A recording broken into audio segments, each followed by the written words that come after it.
बिस्मिल्लाहिर्रहमानिर्रहीम। अब यूनिट 7 के एमसीक्यूज़ की बारी है।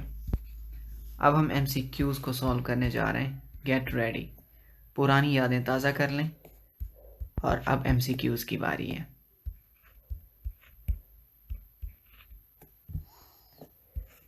रेडी, चलें, तैयार हैं? लीजिए, अब हम पहुंच गए एमसीक्यूज़ पे। ठीक है, पुरानी यादें ताज़ा कर लें, पुरानी यादें मैटर के बारे में ताज़ा कर लें। Encircle the correct answer. ठीक है, एनसर्कल कर देंगे। पहला है in which of the following state molecules do not leave their position? कौन सी हालत ऐसी है जिसमें मॉलिक्यूल्स अपनी जगह नहीं छोड़ते? वो है सॉलिड। आपको पता है लिक्विड में वो अपनी जगह बदल सकते हैं, गैस में तो होते ही फ्री हैं, प्लाज्मा में होते ही नहीं है। ठीक है, वो तो पारा पारा हो जाते हैं, बिखर जाते हैं, इसलिए सॉलिड स्टेट है। Second, which of the substance is lightest one? इनमें से कौन सा सबसे हल्का है? सबसे हल्का है, हल्के के बजाय उनको ये कहना चाहिए था कि कम से कम डेंसिटी वाला है। ठीक है, लीस्ट डेंस इनमें से कौन सा है? कॉपर, मर्क्यूरी, एल्युमिनियम और लेड। लेड सबसे भारी है, फिर मर्क्यूरी का नंबर आएगा, फिर कॉपर का और आखिर में सबसे हल्का है एल्युमिनियम। अगला है the SI unit of pressure is pascal which is equal to. एक पास्कल एसआई यूनिट, जो प्रेशर का यूनिट है एसआई यूनिट, वो पास्कल है। पता है ना आपको? yes. पास्कल एक साइंटिस्ट के नाम पे, पास्कल्स लॉ। ठीक, और pressure is equal to force upon area. याद आया आपको? yes. कुछ पुरानी बातें। ठीक, तो फोर्स न्यूटन में होती है और ये मीटर स्क्वायर में होता है, तो न्यूटन पर मीटर स्क्वायर। तो अगर आप 1 पास्कल चाहते हैं तो 1 न्यूटन फोर्स होनी चाहिए 1 मीटर पर स्क्वायर पर, तो 1 न्यूटन पर मीटर स्क्वायर 1 पास्कल के बराबर बन जाएगा। ये है What should be the approximate length of a glass tube to construct a water barometer? जी बहुत अच्छा लगा ये एमसीक्यू, सच में अभी तक जितने एमसीक्यूज हमने किए हैं ना पूरी बुक में, मुझे ये सबसे ज़्यादा अच्छा लगा है। आपको पता है कि ना टॉर ने जो प्रेशर डिस्कवर किया था वो मरकरी से किया था। ठीक है, उसने एक ट्यूब ली थी और एक प्याला था, और उस प्याले में वो मरकरी को खाली करने की कोशिश कर रहा था, लेकिन वो खाली नहीं हो रहा था। याद आया उसका एक्सपेरिमेंट आपको? ठीक, तो मरकरी से भरी हुई ट्यूब को जब वो उल्टा करके इसमें खाली करता था तो वो आधा खाली होता था या कुछ खाली होके वो फिर रुक जाता था। वो हैरान हुआ कि ऐसा क्यों होता है, तो उसने डिस्कवर किया कि बाहर से हवा इसको निकलने नहीं दे रही है। ये क्योंकि बहुत डेंस है, अपने वज़न से हवा पर फोर्स लगा के जितना निकल सकता है निकलता है, बाकी अंदर वैक्यूम क्रिएट हो जाता है, फिर मज़ीद नहीं निकल सकता। ठीक, यहाँ पे आके आप यूँ कह सकते हैं मरकरी का जो प्रेशर है अंदर का, मरकरी का प्रेशर और एटमॉस्फेरिक प्रेशर आपस में बराबर हो जाते हैं। ठीक है, इस तरह उसने डिस्कवर किया। लेकिन अगर आप इसकी जगह, मरकरी की जगह पानी की ट्यूब भरें, ठीक, वो नीचे नहीं आती है। क्यों? पानी का इतना वजन ही नहीं है कि वो एटमॉस्फेरिक प्रेशर के मुकाबले में नीचे आ सके। बाहर का एटमॉस्फेरिक प्रेशर उसको नीचे नहीं आने देता, वो छत के साथ ही लगा रहता है। लेकिन अगर हम बहुत ऊंची ट्यूब इस्तेमाल करें, बहुत ऊंची, ठीक है, प्रेशर बढ़ेगा ना, और ऊंची करें प्रेशर बढ़ेगा। कितनी ऊंची करें हम कि इसका प्रेशर मरकरी के बराबर हो जाए, ठीक, ताकि ये भी बैरोमीटर बन जाए, ये भी एटमॉस्फेरिक प्रेशर के मुकाबले में इसकी भी कोई वैल्यू हो जाए, और ये हमारे एटमॉस्फेयर को दबा के कुछ ना कुछ नीचे आ सके। सवाल आपको समझ में आया? Yes sir. कि आखिर कितनी लेंथ हम रखें पानी की कि इसका प्रेशर इतना इंक्रीज कर जाए। अगर आपको फॉर्मूला याद हो रो जी एच का, ठीक है, pressure is equal to rho g h, हमने इक्वेशन भी बनाई थी। ठीक है, मरकरी की अगर आप डेंसिटी रखते हो यहाँ पे, तो आपको पता है 101,325 ही आएगा। ठीक है, 101,325 पास्कल होता है ना प्रेशर, याद है आपको एटमॉस्फेरिक प्रेशर? 101,325 प्रेशर की जगह ये वैल्यू आएगी। ठीक, और रो जी एच, जी की वैल्यू 10 रख लें और मरकरी की डेंसिटी होती है 13.6, तो 136, और ये हाइट आ जाती है आपकी मरकरी की। ठीक है, तो मरकरी के मामले में तो बहुत छोटी ट्यूब से गुजारा हो जाता है। ठीक है, 136। लेकिन अगर आप पानी के कॉलम की बात करें तो इस इक्वेशन, यहाँ पे मरकरी की जो डेंसिटी है ना, ये 113.6 जो हम रखते हैं, ये ग्राम पर सेंटीमीटर क्यूब है ना। Yes sir. ठीक है, तो आप इसको मीटर क्यूब में रखेंगे, तकरीबन 10 की पावर 6 में आएगी। ठीक, बहुत ज़्यादा होगी। ठीक है, तो इसलिए आपकी ये हाइट, मैं इसको पूरा सॉल्व नहीं कर रहा हूँ ना, आपको ज़रूरत है 1 मीटर से कम चाहिए होगी। ठीक है, लेस देन 1 मीटर की ट्यूब से गुजारा हो जाएगा। ये हमारा MCQ नहीं है, ये तो सिर्फ समझाने के लिए मैं आपको कह रहा था। ठीक है, आपको सिर्फ याद दिला रहा था कि प्रेशर इक्वल टू ρgh का फॉर्मूला यूज़ करना है आपने। ठीक है, इससे आप कर सकते हैं, लेकिन इसका एक आसान हल है। इस न्यूमेरिकल को सॉल्व करने का आसान हल है। उसने 1 मीटर की ट्यूब इस्तेमाल की है मरकरी के लिए, और मरकरी क्या है, 13.5 गुना भारी है पानी से। ठीक है, 13.5 गुना भारी है, सीधे सीधे हिसाब है, 13.5 गुना भारी है। ठीक है, तो फिर अगर पानी 13.5 गुना हल्का है तो उसकी ट्यूब क्या होनी चाहिए, 13.5 गुना कम से कम बड़ी होनी चाहिए। ठीक है, तो अगर मरकरी की ट्यूब आप यूज़ कर रहे हैं तकरीबन 1 मीटर से कम की, ठीक है, 1 मीटर से थोड़ी कम है, तो आपका जो जवाब है 13.5 को आप यूँ कह सकते हैं, तकरीबन आप इसको 13.5 से मल्टीप्लाई कर दें आप 1 को, तो आपका जो जवाब है ना वो 13 के आसपास होगा, 10 और 13 के आसपास होगा। ठीक है, समझ में आई आपको ये बात? इसका मतलब आप पानी से भी बैरोमीटर बना सकते हैं, ये बात नहीं कि नहीं बना सकते, लेकिन आपको ट्यूब की लंबाई, फिर पानी की डेंसिटी क्योंकि कम है, 13 गुना कम है, फिर आप ट्यूब की लंबाई तकरीबन 13.5 गुना बड़ी कर दें। 13.5 गुना बड़ी ट्यूब कर दें तो फिर आप इसका भी बैरोमीटर बना सकते हैं। लेकिन 13.5 मीटर का मतलब आपको पता है, आप कम से कम 3 फ्लोर ऊपर जाके आपको रीड करनी पड़ेगी। सर बहुत ज़्यादा है, 0.5 मीटर तो कम है।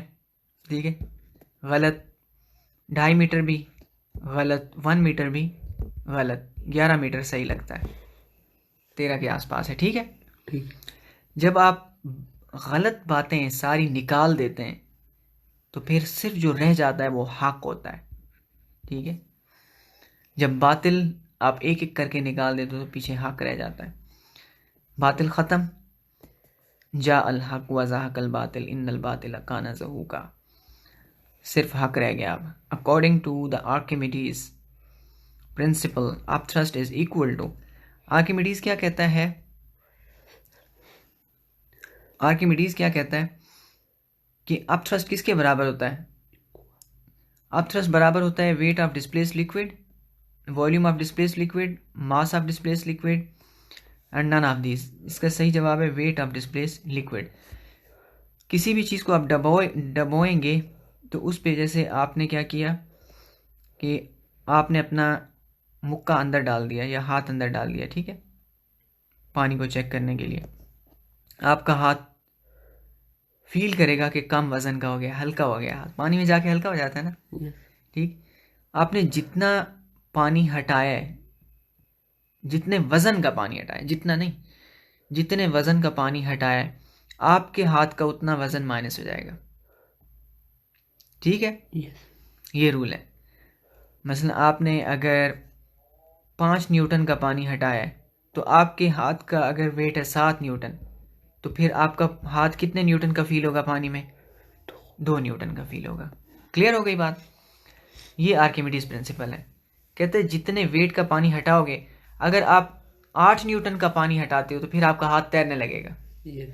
ठीक है, 6 न्यूटन का हटाते हो तो डूबेगा, और 7 न्यूटन पे बराबर बराबर वहीं रुका रहेगा। ठीक है, तैरना शुरू कर देगा 7 न्यूटन पे। Very easy. The density of substance can be found with the help of, किसी चीज़ की डेंसिटी को आप मालूम कर सकते हो विद द हेल्प ऑफ, किससे, पास्कल लॉ से मदद मालूम करोगे, होक्स लॉ से, आर्किमिडीज प्रिंसिपल से, या फ्लोटेशन प्रिंसिपल से। चीज़ की जो डेंसिटी है ना वो आप तैरने के उसूल से मालूम कर सकते हैं। पास्कल लॉ तो प्रेशर का होता है, हुक्स लॉ स्प्रिंग वगैरह पे अप्लाई होता है। आर्किमिडीज प्रिंसिपल आपको ये तो बता देगा कि फोर्स कितनी है, डेंसिटी फोर्स से तो नहीं निकलती। आर्किमिडीज प्रिंसिपल आपको अपथ्रस्ट फोर्स बताता है। क्या बताता है? फोर्स। जी हाँ, कि एक शिप पानी में रखा हुआ है, शिप है, शिप का अगर एक वॉल्यूम अगर हमें पता हो, हमें पता चल जाएगा कि कितना कार्गो उठा सकता है।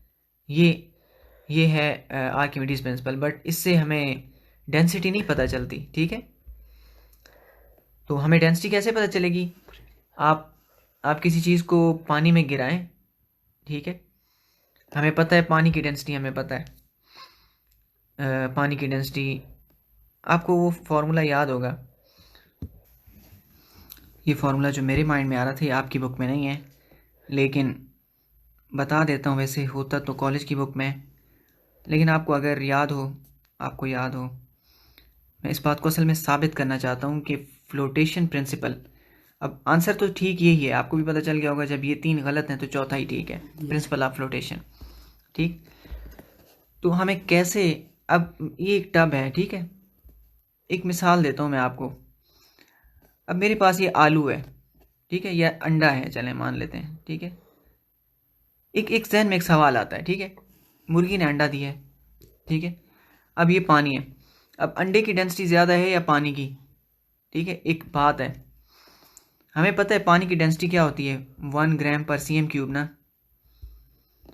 1 ml पानी, 1 ml पानी 1 ग्राम का होता है। क्या अंडे की डेंसिटी इससे ज़्यादा होगी या कम होगी?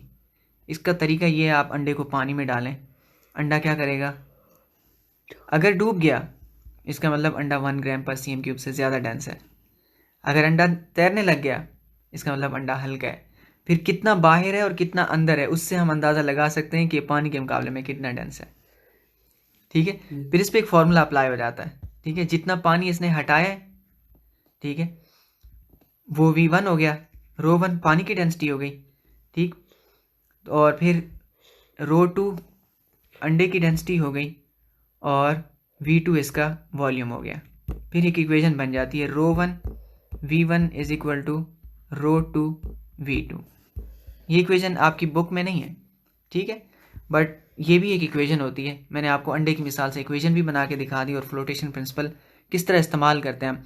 आलू है, सेब है, आप चीज़ों की डेंसिटी, पानी का सिर्फ एक बाउल रख लें और आप चीज़ों की डेंसिटी चेक कर सकते हैं। ये बिल्कुल ऐसे ही तराजू के साथ तोलने जैसी बात है। जैसे हम तराजू पे चीज़ें तोल सकते हैं, हम पानी की डेंसिटी से चीज़ों की डेंसिटी को कंपेयर करके फाइंड आउट कर सकते हैं कौन सी चीज़ कितनी डेंस है। ठीक है, प्रिंसिपल ऑफ फ्लोटेशन समझ में आ गया आपको? आगे बढ़ जाते हैं।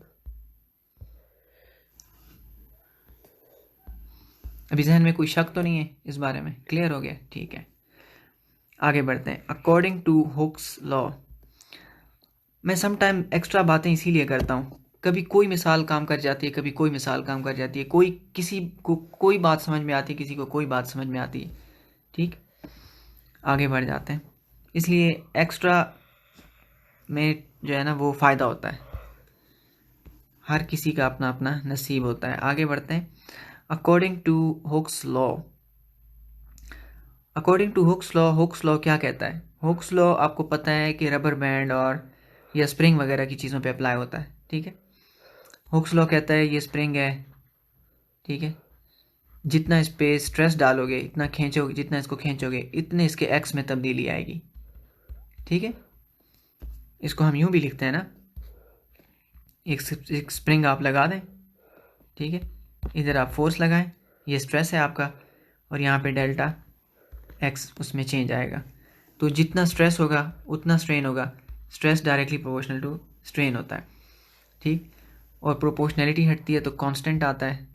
Stress is directly proportional to, जितना स्ट्रेस डालेंगे उतना एक्स बदलेगा। ठीक है, याद आया कुछ? यस। ज़्यादा फोर्स ज़्यादा चेंज, ठीक, कम फोर्स कम चेंज, जितना ज़्यादा फोर्स लगाओगे उतना स्प्रिंग खींचेगा, खींचेगा, जितना ज़्यादा फोर्स लगाओगे उतना ज़्यादा स्प्रिंग खींचेगा, जितनी कम फोर्स लगाओगे उतना कम स्प्रिंग खींचेगा। आप मुस्कुरा रहे हैं, लगता है आपको कोई पुरानी बातें याद आ रही हैं। ठीक है, प्रोपोर्शनैलिटी हटेगी तो कांस्टेंट आएगा। ठीक है, F इज इक्वल टू के एक्स हो गया। ठीक है, आपको ये भी पता है कि क्यों के लगाना पड़ता है। ठीक है, अगर के ना लगाएं तो ये बात बच्चों जैसी हो जाएगी। ठीक है, आगे बढ़ते हैं हम। अब हमें पता है कि इस x को डिवाइड में रख सकते हैं कि नहीं। ठीक, अब ये ऊपर मेरा स्ट्रेस है और नीचे क्या है, स्ट्रेन है।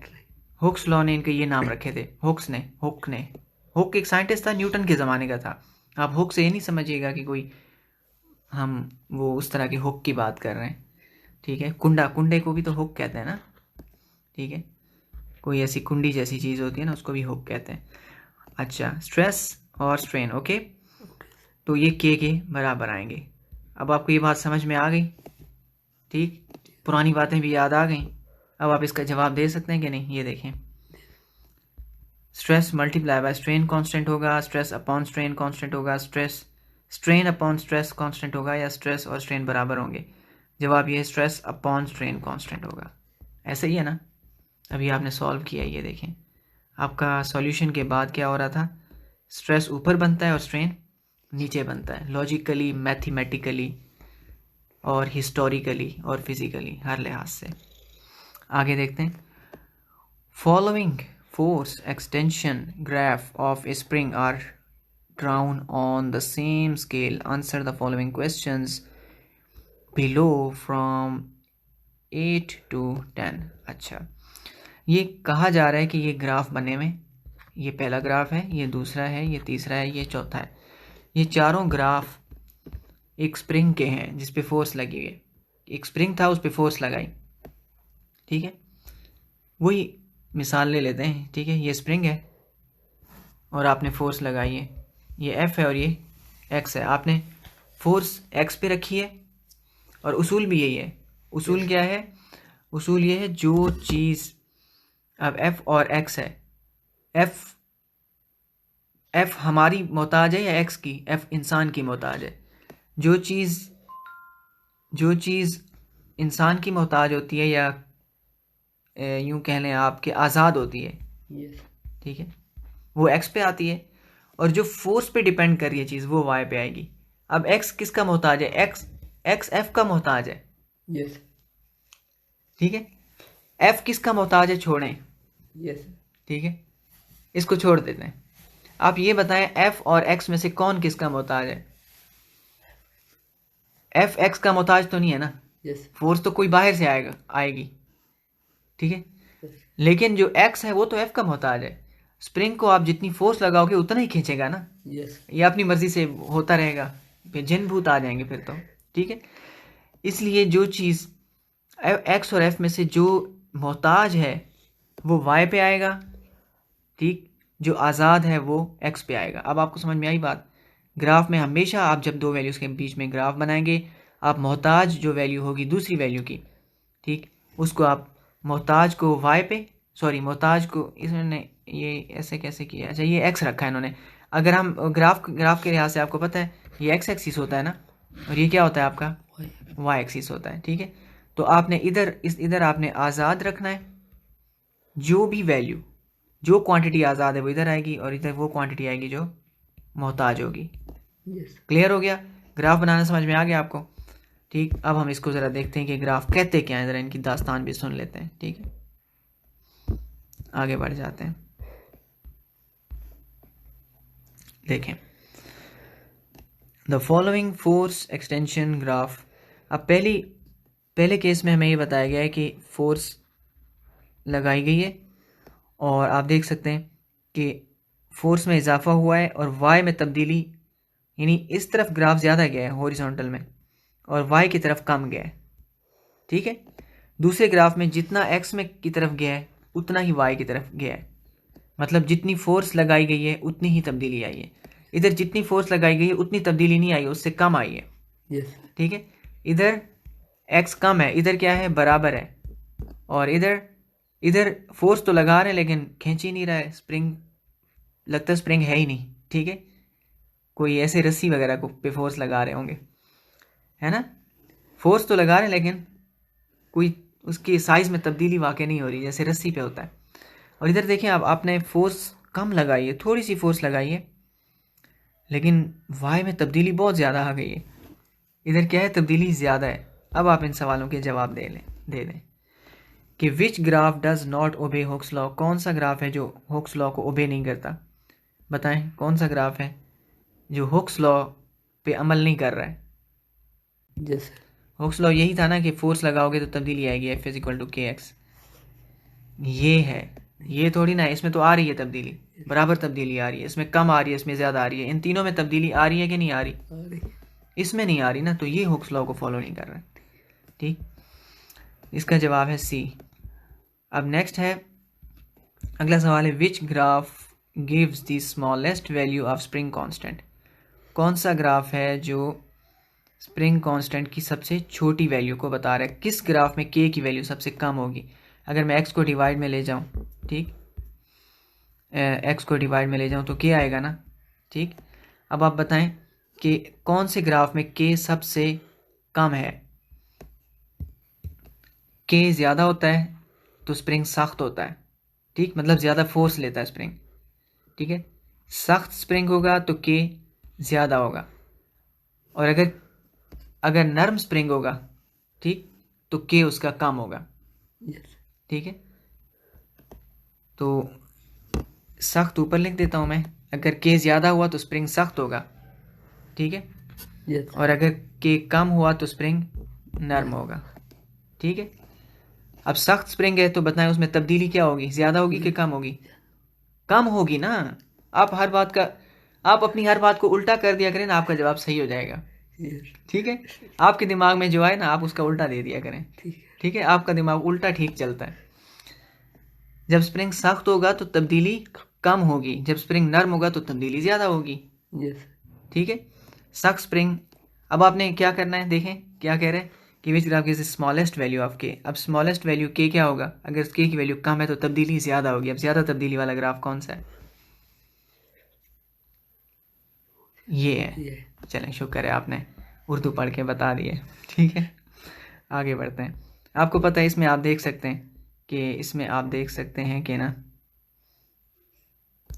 इसमें आप देख सकते हैं, सॉरी, इसमें आप देख सकते हैं कि थोड़ी सी फोर्स लगाई गई है और एक्स बहुत ज़्यादा तब्दील हुआ है। ठीक है, इसलिए इसका ग्राफ, इसका सही आंसर है डी।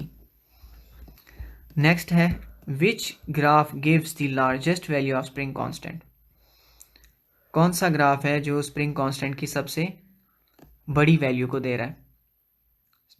किस ग्राफ में, अब उसका उल्टा जवाब है। ठीक है, कहाँ पे स्प्रिंग कांस्टेंट की वैल्यू सबसे ज़्यादा, अगर के की वैल्यू ज़्यादा होगी और स्प्रिंग सख्त होगा तो तब्दीली क्या होगी, तब्दीली कम होगी।